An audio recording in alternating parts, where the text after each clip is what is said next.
welcome to the podcast. Today's guest is Professor John Mullan. We'll be discussing his novel, What Matters, in Jane Austen. John Mullan is the Lord Northcliffe Professor of Modern English Literature at University College London. He has published widely on 18th and 19th century literature.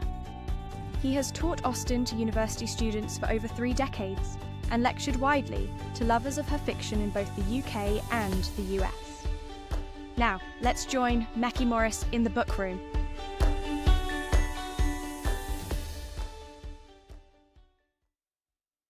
Welcome to the In the Bookroom podcast. It's a rainy day here in California, and I just love the fact that we get to spend the time together and talking about my favorite subject, which is Jane Austen and her books. So reading this book was like getting a VIP meet and greet with Jane Austen. It was so enjoyable to discover these her books in this fresh new light. So can you tell us about the book and how it came to be? Well, I'm really chuffed, as we say in England, to hear you, Maki, respond like that to it, because partly I wrote this book because I'd long been interested in Jane Austen, and I teach it at university, and I've done for many years.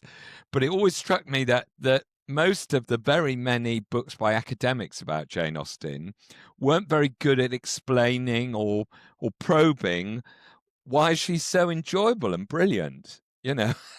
And most of the books themselves weren't very enjoyable about the books about Jane Austen. So I wanted to try to have a book which sort of, where I found out in a way, and not I told people, where I found out how her sort of ingenuity works.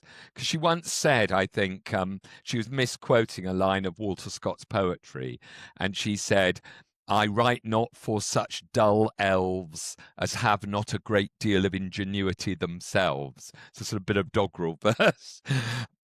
But she's so ingenious, and I wanted to try and do credit to it, really. So if you enjoyed reading the book, I'm really pleased you did. It's partly because I really enjoyed writing it. I really enjoyed finding out how clever she was. Yeah. So the chapters that you gave, the chapter titles, I mean, if these doesn't grab you, I don't know what else would. There's like a 20 irresistible chapter headings. It just captured my interest right off the bat. Like, is there any sex in Jane Austen? Here we go. And which important characters never really speak? Like, okay, I never thought about this. And why is it risky to go to the seaside? I was just laughing at this one because it's just, these are questions that I never thought about, but they're all there. Yes, they are there. And actually, a lot of them came out of my being invited over the years to give talks about Jane Austen. And especially if you get invited by somebody like some group like the Jane Austen Society of North America, who are formidable, you can imagine. And they would say almost a year in advance of my giving the talk, "What are you going to talk about?" And I would have to pluck a topic out of the air. And I remember I'd say something like, the seaside, the weather, is there any sex in Jane Austen? And I hadn't thought it through, but I could be completely confident. But if it was something that was there in her novels, then as soon as you investigated it, you would find some fascinating sort of web of connections. So the seaside one, I was sort of half conscious that sort of bad things happen at the seaside, that when Lydia Bennet in Pride and Prejudice is allowed by her father, foolish father, to go to Brighton, that, you know, danger is on its way. But of course, I hadn't noticed that when Wickham wants to seduce Georgiana Darcy in the same novel, you find this out in a sort of backstory, that he gets her former governess, this sort of satanic figure you never meet, Mrs. Young, to take her to Ramsgate, another seaside resort. Because when you're by the seaside, you're sort of open to advances in the world of Jane Austen, the way I that didn't know that. Yes. And it's quite a sexy thing. You know, Frank Churchill and Jane Fairfax in Emma have this hidden romance, which the first-time reader, spoiler alert, only discovers about very late in the novel. And it's all happened in Weymouth off stage, Right. where they've been able to sort of, you know, they haven't done anything improper. But they spent time together. They've sung songs together. She plays the piano and he sings in Italian. And they've contracted a secret engagement. And it has to be in Weymouth by the seaside. So over and over again, you get the seaside as a place where the normal rules are kind of lifted. And I'd sort of half realized this, but as soon as I looked into it, I realized how brilliantly Austen was exploiting it. Well, so does like when Henrietta falls off from that ledge, you know, and that just triggers Louisa. Louisa, that's right. It's Louisa. It's one of the sisters. Yes. You know, it just kind of makes that story turn, you know, and Yes. I never really thought about this. And they go It's to... so clever. I know. They go to Lyme Regis in November, of course. It's really out of season. And... you know, you're right to hesitate about whether it's Louisa or Henrietta, because, of course, Admiral Croft, who's a great character in the same novel, he can't tell the difference between them. You know, and he says, well, as long as Frederick marries one of them, it doesn't make any difference, does it? Yeah, it's one of the sisters. And of course, at the seaside, Louisa does this silly thing, almost kills herself by being jumped down by Captain Captain Wentworth from the steps on the Cobb. But also, remember when they go to Lyme, they go out when they arrive late afternoon, and it's November, so there's not much daylight left, and they walk out to the sea, and then they walk back to their hotel, and the sea air sort of inspirits Anne. And Anne, whom we've been told throughout the novel has lost all her bloom. And as she walks back with Captain Wentworth, this other man, we don't know who it is at this stage, but it turns out to be Mr. Elliot, sinister Right. Mr. Elliot, looks at Anne with evident admiration because the sea air, you see, has got her going. And Captain Wentworth notices it. And it's the first moment where there's a sort of bit of a crackle of jealousy almost. And when she realizes maybe he is interested in me again. And it's all to do with the sea air. And in fact, she gets to Bath and her stupid vain father, who's always using lotions on himself to make himself still young, says, oh, you look good. Have you been using Gowland? Which was the name of a proprietary ointment. But of course, no, she's just been to the sea. She's been to the sea. The sea. Yes. So which chapter is your favorite out of your book? My favorite, gosh. Yes. Well, I was really pleased with myself. That's a bad reaction, I know, from an academic. I was really pleased with myself with the chapter about which characters, you've already mentioned it, which characters never speak, because I really felt that was something I'd noticed that almost nobody'd ever noticed before. Certainly not as a sort of pattern. And I should explain to the audience that this doesn't mean that they're silent. It means that Jane Austen never reports their dialogue. So, for instance, I mean, one terrific example is Mr. Perry, the apothecary in Emma, and he's always coming, as it were, moving across the screen. People are always meeting him, and he's often there. But and everybody's always quoting him. Mr. Perry said this, Mr. Perry said that. But of course, what they do is that they quote him saying things which are their own thoughts. And because Mr. Perry's an apothecary and he gives people some harmless lotions and and drink, fruit juice and things. I don't know, nothing serious, but they're all hypochondriacs, and he sort of echoes back to them whatever they want to think, and it seems like a wonderful buried joke of Jane Austen that sort of she's been waiting for 2 centuries for us to discover that although everybody quotes Mr. Perry, the reader never hears him speak, because all he is an echo of the assumptions of the people who are paying him presumably good fees, So he's a sort of, I don't know, he's a sort of pioneer psychotherapist, really. Perhaps I'm being unfair on psychotherapists, but he's telling people what they want to hear, and he's doing very well out of it. It's quite important in the plot of Emma, Mr. Perry, but we never hear him speak. And similarly, Captain Benwick in Persuasion, who's very, very melancholy because his fiancée died a few months earlier, and he walks around quoting poetry all the time. But actually, we don't get any dialogue of his. And because he's sort of reciting, he's not speaking, he's performing. And again, it's a kind of humorous thing of Jane Austen's that it's sort of not worth actually giving him any speech because he's not speaking for himself. So although some of the other characters are thinking, oh, maybe Captain Benwick will marry Anne, we as a reader should subconsciously know that's not possible because he doesn't have a voice. And a man without a voice isn't going to get the heroine, is he? I didn't think about that. No, what I loved about Perry, though, is that I think he ate a cake, remember? And Mr. Woodhouse just almost had a meltdown. Oh, yes. Well, actually, remember, no sugar. Mr. Perry didn't eat the cake, but Mr. Perry gave the cake to his children.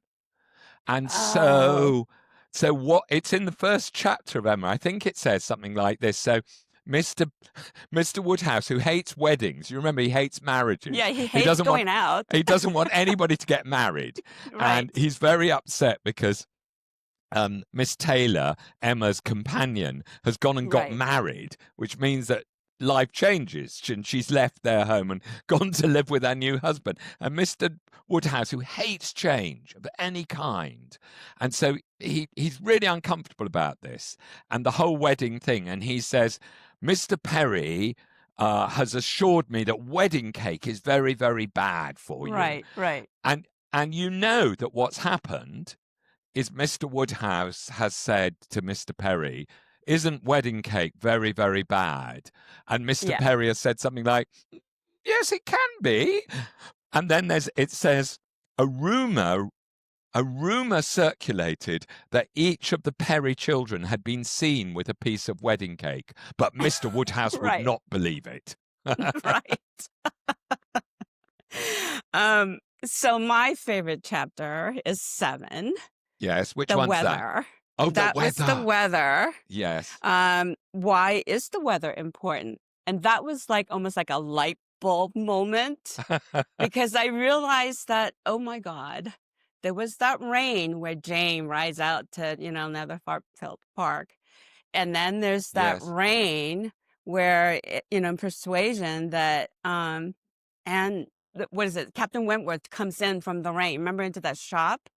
Yes, Mullins, yes. Yeah, and what else is there? It's like there's just rain. I know. Rain. Well, you could just take the umbrellas because you're right, the rain's really important. And of course, especially if you're a woman, and Jane Austen's letters are full of stuff about the weather. And often she will say, oh, it's rained for 5 days. We haven't been able to go out. Literally, they're imprisoned, and these characters are out. I know, and there's an the episode in Persuasion. It's wonderful. Anne is in the shop, Mullins in Bath, and she sees Captain Wentworth coming up the street, and so she's prepared for him, and he's not prepared for her. And meanwhile, slimy Mr. Elliot has gone out. has said, "Oh, it's raining. I'll go and see if I can get you into Lady Dalrymple's carriage. You'll be able to get Right. or I will help you. Or I'll come back and take you out under an umbrella." And she's waiting, and Captain Wentworth comes in, and he's got a brand new umbrella, and he says, "You see, I come prepared for Bath," and the umbrella's furled, and he's about to ask her if she would like him to accompany her out of the shop with the umbrella over her head, because always in Jane Austen, an umbrella is held by a man over a woman. And just at that moment, Mr. Elliot comes back and snatches her away. And poor Captain Wentworth is left looking at his unused umbrella. But, it's a quiz question I sometimes facetiously ask Jane Austen lovers. How many umbrellas are there in Jane Austen? Oh, Can you think of God. any other Maki, can you think of any other umbrellas? Oh, umbrellas. Okay, I'm just trying to go through my memory bank here. Now, what about in Emma? Emma, yes. There's some umbrellas in Emma.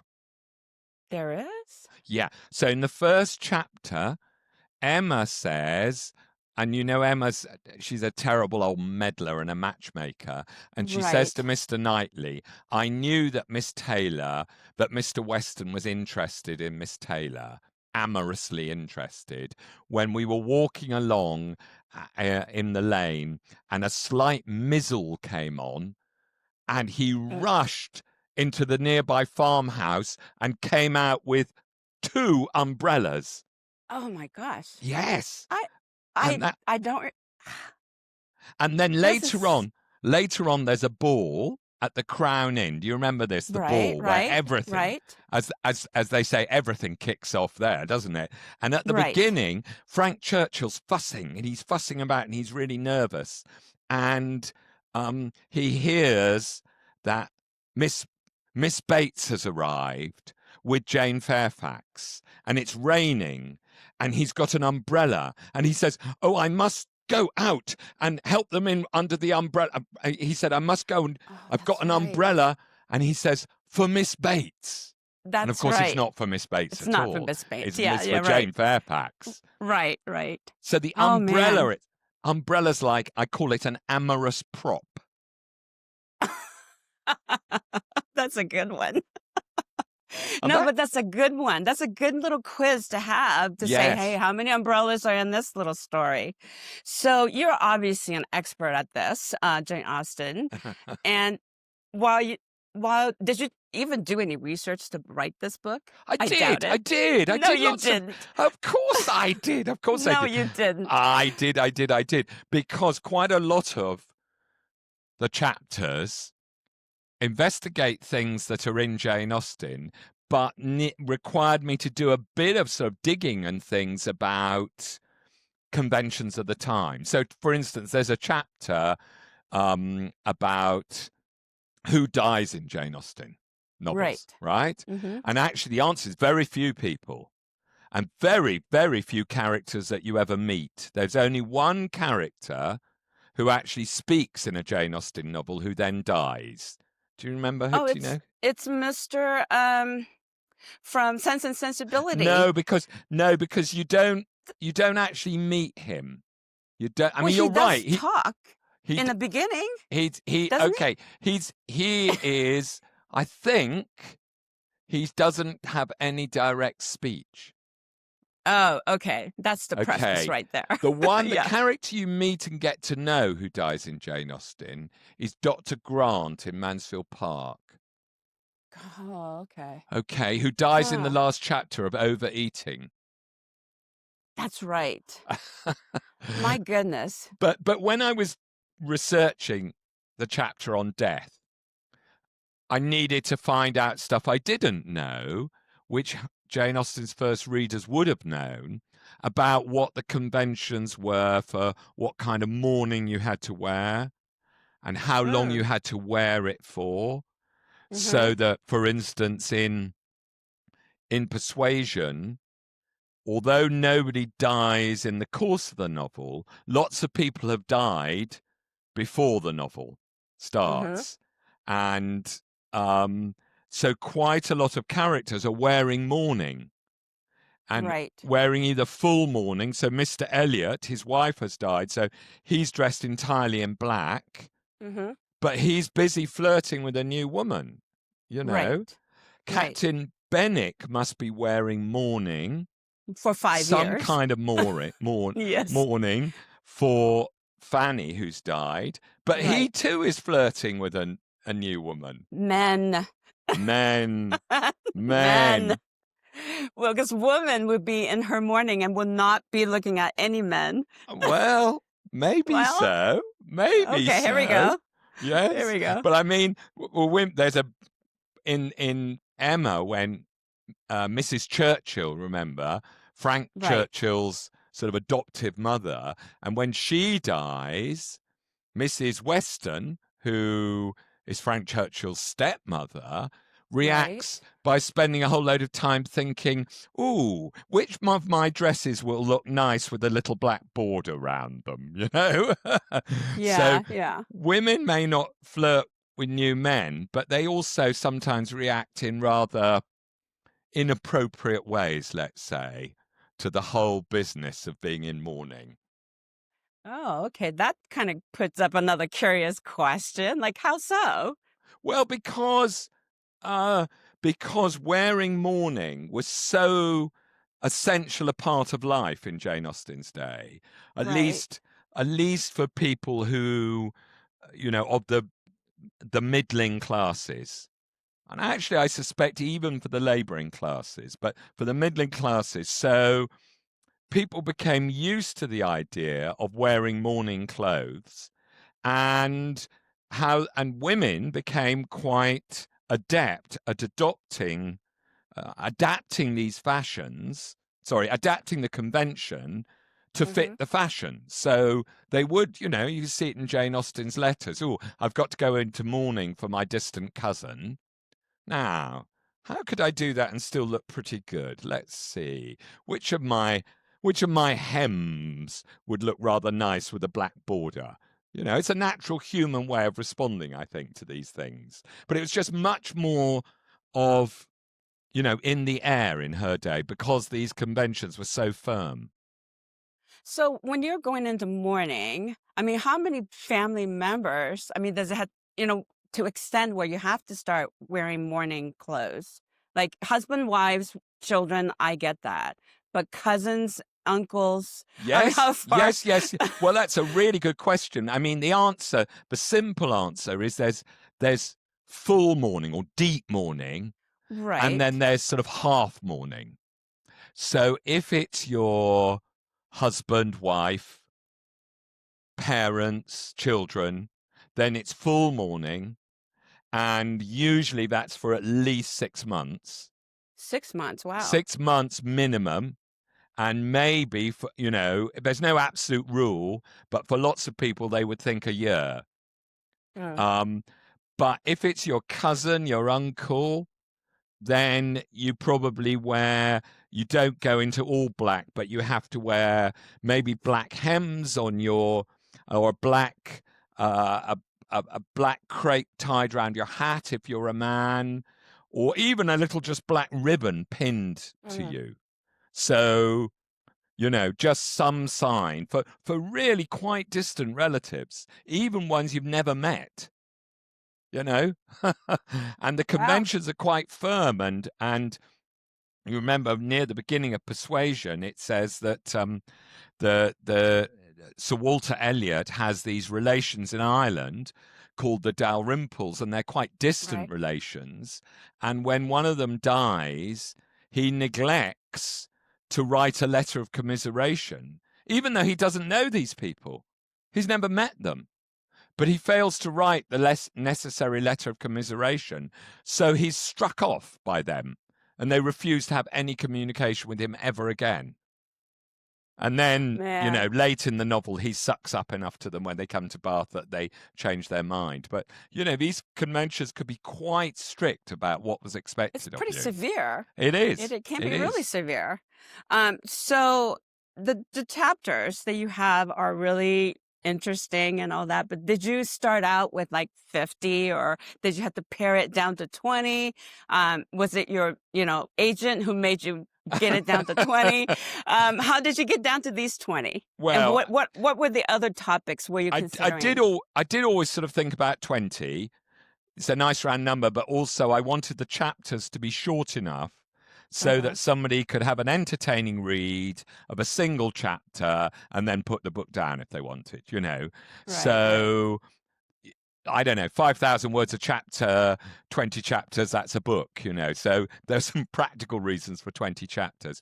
But you're right, there were some topics, of course, that I toyed with and left out. I hesitate slightly because, of course, I might want to use them again. We don't want your. Well, give us one. Just give us one. I'll give you a couple. Okay.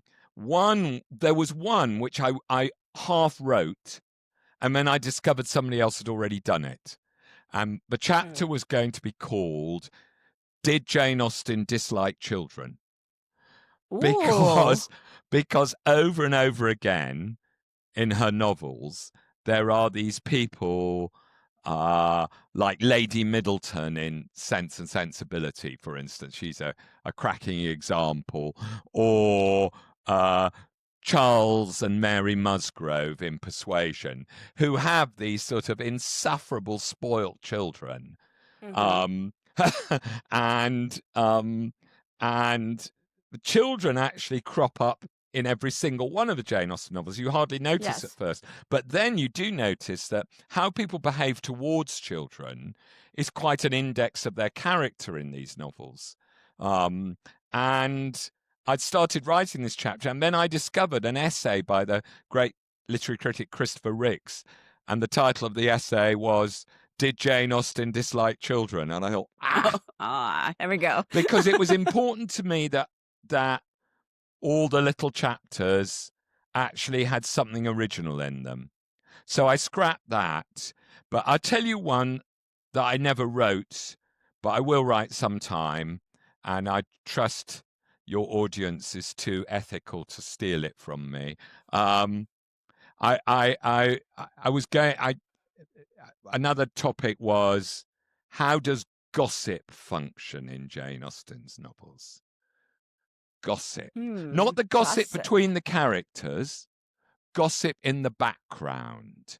Because one of the clever things that Jane Austen does is she lets you sort of just half hear, what people in Meryton in Pride and Prejudice, or in Highbury, the village in Emma, what they're saying. And the characters, especially the heroines, most of the time don't themselves notice. But in some of these novels, gossip, particularly two I've mentioned, Pride and Prejudice and Emma, I think gossip is really important, even to the plot. And if you reread Emma, you get to hear, of course, everybody in Highbury is talking about who's going to marry whom. And everybody in Highbury is saying, "Oh, I think Mr. Elton is going to marry Emma Woodhouse." They're all saying it. And Jane Austen is brilliant at letting you just sort of hear what's going on off stage, if you see what I mean. So that was another chapter. But yes, I've got lots more, I'm afraid. Oh, good. I can't wait. So there'll be book 2, I hope. Definitely. Oh, Definitely. Great. So let's just say there are some people who never read Jane Austen, which is totally unthinkable for me. But let's just say, which book would you recommend? Okay, well, if somebody's never read any, I think definitely the one to start with is Pride and Prejudice. Okay. Because perhaps it's the funniest.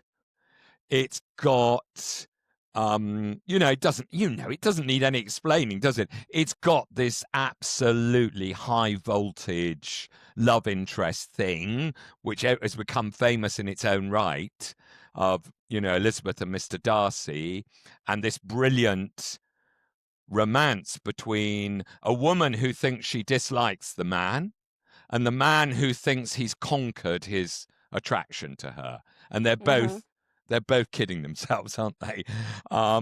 And even the less good adaptations of that novel can't help but capture a little bit of that voltage between those two. But it's also such a funny novel, and I think it's absolutely the place to start. It even has shorter chapters than ones that follow, as if Jane Austen is deliberately writing a sort of, here's your entry level novel. But it's wonderfully subtle and complicated, of course. But I think that's definitely one to start with. Okay. And which one is your favorite? Well, that's an interesting question. I ask that question of people. I'm not sidestepping, but I ask that question of people Okay, quite a fine. lot.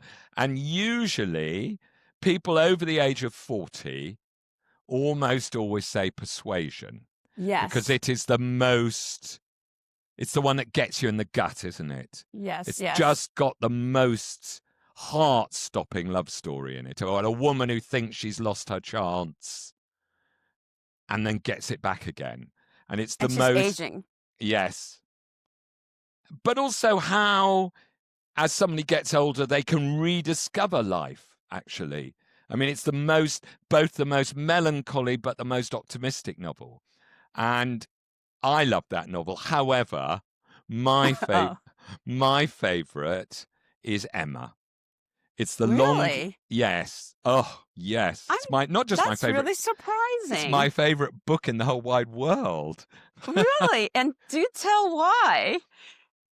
Well, maybe I think Emma's quite often the one that sort of the literary critic likes most, because it is, I think, it's the longest, it's the most complicated, it's the one where looking into it is like looking into an amazing bit of sort of a Swiss watchmaker's art or something. Every tiny little moving part connects to every other tiny little part, and it repays endless rereading. And I don't, I wouldn't say it's the best. I mean, that's in the eye of the beholder.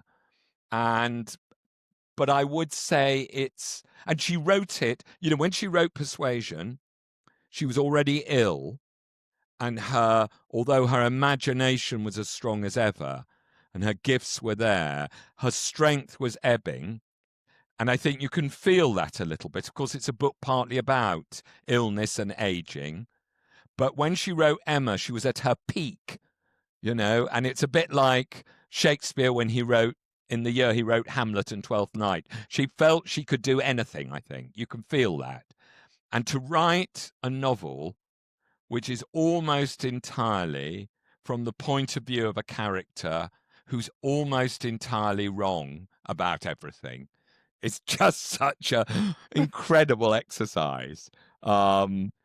So yeah, Emma is my favorite. And when I was a teenager and I first read it, I was a foolish teenager and I could see it was well written, but I thought, oh, Emma's so irritating. And now I think, oh, we're all like her.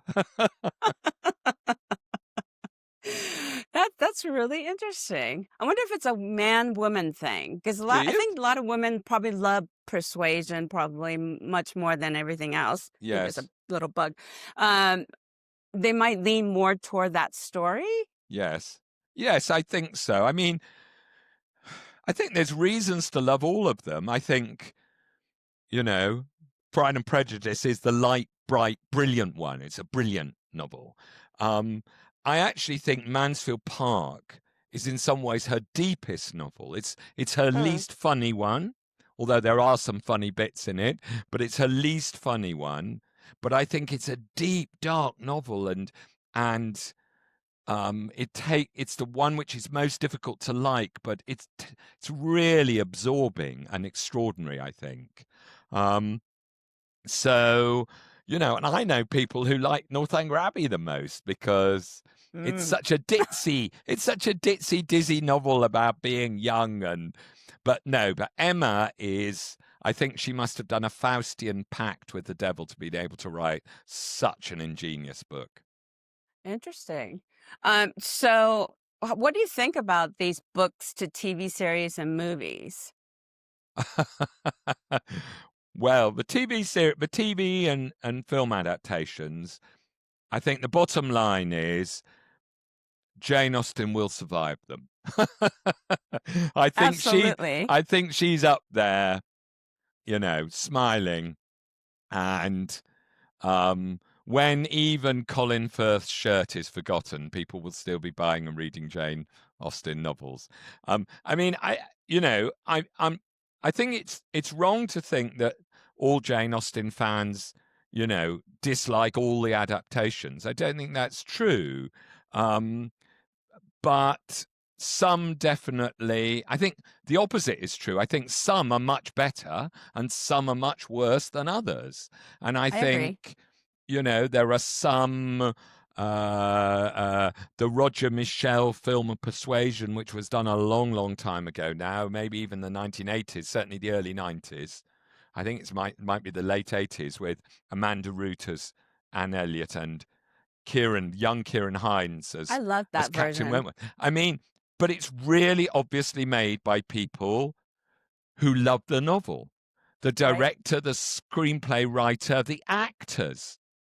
It's really, you can tell Amanda Root has read Persuasion more than once and really thought about it. So even though it has all the painful abbreviations that adaptation has to have, and even though it has one or two things like them kissing in the street, right, I know, which are necessary for audiences but would, not in the novel, even so, it's a really, if you've read the novel, the film will remind you of some of the things about the novel that you really love.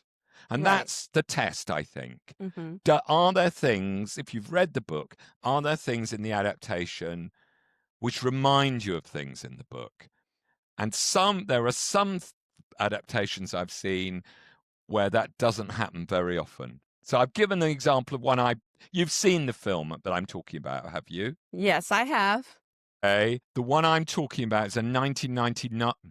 The one I'm talking about is the 1995 film directed by Roger Michel with Amanda Root as Anne Elliot. That one's the best one. I love that one. Yes, that's a really good one. Yes, it was a really good one because Captain Wentworth. I mean, Kieran Hines. I mean, he's just is it. Yeah. He's the Captain Wentworth, right? And Amanda Root with that big brown eyes. I mean, that's Anne Elliot. Yes, and absolutely. You could sort of believe that the Captain Wentworth in that has actually fought in battles against the French and, stormed out with shot and shell. You can believe that. And actually the minor parts, I mean, there was a wonderful little cameo by Corinne Redgrave as the odious Sir Walter Elliot.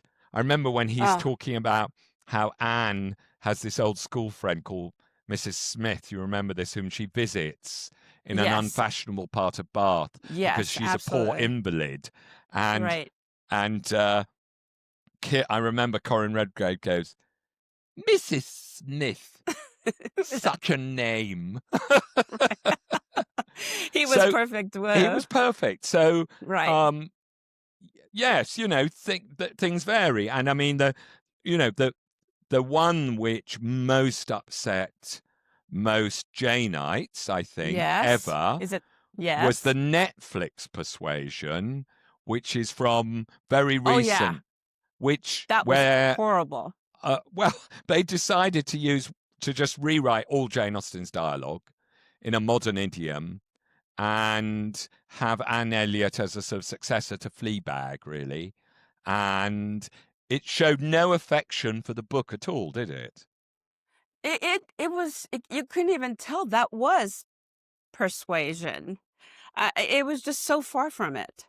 I just feel like, why did you even do this? I know. I know. But even then, if I may, I remember there was one moment in that film. And Dakota Johnson, she's so beautiful, but, she's supposed to she's supposed to be sort of all wan and thin and melancholy. She looked absolutely terrific to me. But but there was one moment, when there was actually a line of Jane Austen's own dialogue in it. And it came through like a flash of lightning. And it's the moment late on in the novel where Captain Wentworth has been invited round. He's been accepted again by the Elliots, and he's been invited round for the evening, and there's going to be cards. And Captain Wentworth says to Anne, "You did not used to like cards, but then people change." And she goes, "I am not so much changed." Mm-hmm. And There's so much. it's there's so much feeling in that. Yeah, And of course, what he's incautiously done is open the door to the past again. When he says, "You did not used to like cards," he's going back 8 years to when they spent the whole time together and they were in love, and she would have said to him, "Oh, cards, oh no," He knows that because they were once in love and engaged. And then he says, "Oh, but people change," to cover his tracks. And she says with such feeling, I am not so much changed." And they actually allowed Dakota Johnson to have that line. And when she said it, it was as if suddenly, I mean, even she, look, the actress, I thought, maybe it's my imagination, I thought she was sort of looking as if to say, "God, I could do with a few more of these lines. That's a good line." Yeah, that is a good line. It's not her It's from the book. It's from the book. It's not her fault that they didn't give her more of those. So even in that adaptation, which was so far from the book, it had its moments when you suddenly tapped into Jane Austen's own energy. Interesting. I understand they're making another Pride and Prejudice version, and I just don't understand why they keep on doing this. Yeah, well, it's interesting, isn't it? Why they keep on, why people keep on doing it. And it must surely come to a pause sooner or later. But Pride and Prejudice has become a bit like, a really much loved play by Shakespeare or something. That it's sort of as if everybody wants to redo it. I wonder if Little Women's becoming a bit like that in the States. That it's going to be, I was going to say every 10 years, but Pride and Prejudice seems to be every 5 years. Too many. Yes, I agree. It just feels like it's getting worse as they keep on making it. Yes. It's just kind of becoming very thin. That's the best way I could describe it. Yes. But anyway, I know. But Jane Austen will survive it. She'll be fine. Of course she will. She'll be fine. Of course she will. So are you speaking anywhere, or is there any events that's coming up that you would like for us to feature? I don't think there are anything I want you to feature. I mean, I've been doing lots and lots of events. Okay. But the biggest one, I suppose, the biggest two I've already done now. And those were, I was lucky enough to be invited to do the address at the AGM, the annual general meeting of the Jane Austen Society of Britain. And then the big one, the sort of Super Bowl of Jane Austen meetings, which was I gave the closing lecture at the AGM of JASNA, Jane Austen Society of North America in Baltimore. And to me, that's a great honor and a great pleasure, but also quite scary because you've got 800 or 900 people in a huge ballroom in a hotel. British hotels don't even have rooms you can fit that many people in. American, everywhere's bigger. Everything's bigger. And everybody in that audience knows their Jane Austen really well. And that's a wonderful thing because it means you don't have to do any explaining. Right. You don't have to do plot summaries. And as soon as you talk about a particular passage of Jane Austen, and as you can tell, Maki, that's what I like to do. I like to talk about, to hold bits of her novels up to the light, as it were. And as soon as you do that, everybody in the room is sort of opening the novel in their heads, as it were. Right. And that's a wonderful thing for a speaker, but it is also quite testing, because if you make any mistakes, everybody will notice. And Jane Austen's very precise, and it's very easy to make a mistake. And I did make one mistake in my talk, one tiny mistake, but I did, about who Did somebody bring it up? Well, people are lovely. They're salt of the earth, Jane. But they one or two people come up to you afterwards and tell you very nicely that it was Emma who gave Miss Bates the leg of pork, not Mr. Knightley. Of course. But yes, so that was kind of my biggest event. But I'm doing lots of events and some things on British radio and TV and newspapers. And there's I don't know about the States, but there's quite a sort of Jane Austen frenzy at the moment. I'm giving an interview in a Norwegian newspaper next week. Oh, everybody's fun. fascinated by it. And also because of this happy accident that her birthday was on the 16th of December. So it's as if it's mounting up to the end of the year, and the events and occasions that I'm taking part in are becoming more and more frequent through November and into December. But I promised my wife that after December the 16th, she can have a holiday from Jane Austen for a bit. Well, this year was more momentous, meaning that it was her 250th birthday year. So there's a lot of that. And then if that movie or TV series should come up, and I guess that should probably put another fever into the air, I would think. I guess so. But I think the 250th anniversary is a special thing. And indeed, it's special for me for a sort of, a kind of more hard-nosed reason. So the book we were talking about at the beginning, my book, What Matters in Jane Austen, or it should be actually, What Matters in Jane Austen? My publishers have reissued it in a special sort of, prettified 250th anniversary edition. Have you got it there? Yeah. Oh, yeah. I was going to do a plug for you right now. Lovely. You see, it's pretty, isn't it? It's nice. It is very pretty. So the foil, I love the fuchsia flower foil. Yes, see how nice, isn't it? I love your Post-it notes in the... This is me geeking out because I'm like, ooh, look at this one. Ooh, look at this one. This is me going, ooh. That is brilliant. When I see a student who's got a book like that, I think, now this is a serious student. Oh, this is somebody who's going places. But yeah, I don't think next year is going to match this year for the intensity of interest. I hope not. I couldn't cope with it. It's too much. It's too much. So the holidays are coming up, and I'm hoping that anyone who loves Jane Austen will get your book and put it on their present list because it's wonderful.